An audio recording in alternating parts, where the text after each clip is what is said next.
L'aggiornamento è: cerchiamo Sanchez.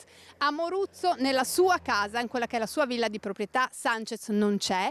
Avvistamenti, voci che si rincorrono, è in Friuli, è in città, è in Vigna. L'estate bianconera è movimentata dalla vicenda Sanchez. In molti, la parte più romantica della tifoseria, auspicano il suo ritorno. Ma il Niño Maraviglia che farà e soprattutto dov'è?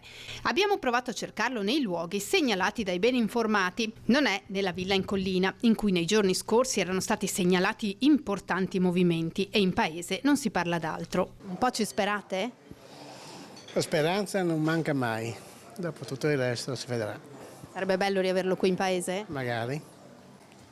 Sanchez, ma di quello che so io di lui mi piacerebbe, perché era serio, era attivo, insomma, mi piacerebbe che tornasse. Cambiamo zona, il Coglio, dove il cileno ha comprato un'azienda vitivinicola che sta ristrutturando, Alma Soul. Difficile trovarla, impossibile trovare lui. Qui abbiamo provato a sbirciare tra le vigne, ma non lo vediamo, probabilmente l'ora non è nemmeno quella giusta perché è davvero caldo. Dentro, nei locali, ripetiamo, dove non abbiamo potuto accedere, c'è grande riservatezza. Ci hanno detto che non c'è, che non sarebbe nemmeno qui, ma in paese anche qui si parla e soprattutto si spera.